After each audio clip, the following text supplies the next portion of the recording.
Hello, and welcome to the CANOO virtual media session. My name is Agnes Gomez-Koizumi, and I am the Vice President of Communications at CANOO. So today we have a really special treat for you. In fact, I'm so excited because we are going to be unveiling for the first time ever our pickup truck.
This is designed for many different use cases. We designed from the inside out and then the outside in. This is for America. This is what built America anyways. We wanted to do something that was fully drive-by-wire, brake-by-wire, harmonized systems, and shed 35% of the parts. And in order to do that, you got to get rid of steering column, shock tower, struts. You got to change everything, right? So this is a pure design, and of course, you know, that's how you get so much cubic feet. It's the size of a small pickup and has the payload of a full size. We wanted to have a masculine look as well as a sleek and sexy design, and it be totally different on the utilization of space. This is amazing. I didn't know what I was going to see today, but I can tell you I'm blown away. That was our dream, to make sure that we had a vehicle that brought a truck to the market that just really shocked people, just from the visual and then to the functional. I see so many different, unique consumer use cases in this vehicle. And you know, most of the time what I've seen in vehicles, they're built one thing, one size fits all. This seems like there's so many different types of business people or working people or consumers that could adapt what I see here to their own lives. I wanted to be a part of a design structure that was designed not only for the first owner, but for the second and the third owner. People want a return on capital. And in order to do that, you have to have a lot of modularity. And so I can do things like have a workbench. And it's an aircraft cargo style. So, you know, it's interlocking and accessorizing. And I can make this for my use case. You know, this is very functional structure. At the same time, maybe I want to put a camper shell on this and have access through the cabin to the cargo area. And of course, it has a full roll down window. Let me show you one use case that I think is pretty powerful. Let's say I'm a catastrophe insurance adjuster, or I'm a plumber or an electrician or whatever. My tools can go in here and my batteries are charging automatically because this is a power plant, right? And so I got the ability to have a workbench here. Or if I'm front gating at my favorite event, I've got a bar here. You know, I've got power plant here as well. So I have plugs, USB, mini USB, whatever you want. These are all accessorizable. So again, taking that concept about, you know, let's build something that people can personalize rather than we're building it to industrialize. So you can have workers with a table saw over here, and you could do that all day long and you wouldn't hit 10% of the battery life. That's amazing. Looks like I can rack up all my gear inside of there and I don't have to take it out at the end of every day. I can just, it's charging and That's 28 minutes a day. And so what we wanted to do is give that time back to the company and to the people. So that's just one example of a use case. Another one is the way you can ingress and egress out of the vehicle, which is really important. Can I grab a seat? Yeah, please sit in it.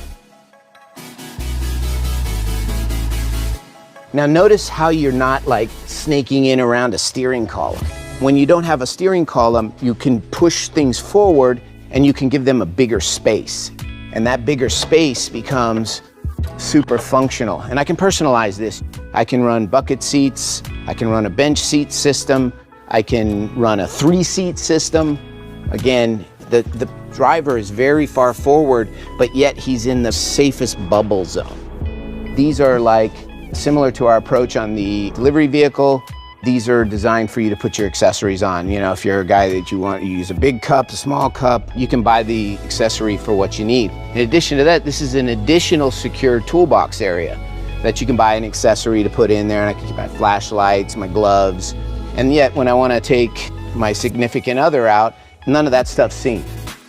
At the same time, I can get it with a full infotainment system, but if I'm a guy that has a fleet of 500 trucks and my guys are working on it, well, maybe I want to use something as low cost as a simple Android or iOS device to be the interface to the vehicle. It's maximizing technology to allow for the utilization of space and make it for me. You know, people talk about hardware and software. They can't function without each other. Like, electrify my environment and make it very modular and mobile to me. Down below, we have a set of other toolboxes or safety boxes. I have a built-in step, but if I wanted to do something else in here, I have my first aid kit, my flashlight. Again, multiple functions, adds in structural integrity, helps me get access here. I just think about all the times I've had to put gear on top of my SUV and I'm always falling off and trying to like not kill myself doing it. This is amazing. Yeah, so we wanted something where you can gear up quick, you know, whatever you want to do, or if you want to put your equipment up here. And of course, because it's interlocking like this, you have the ability to put a ladder rack in here that could go across like this and be fastened. Again, this is just about thinking about how people use a truck. At the same time, you know, I want my wheel chocks because I like to dirt bike and I want to be able to tie down easy.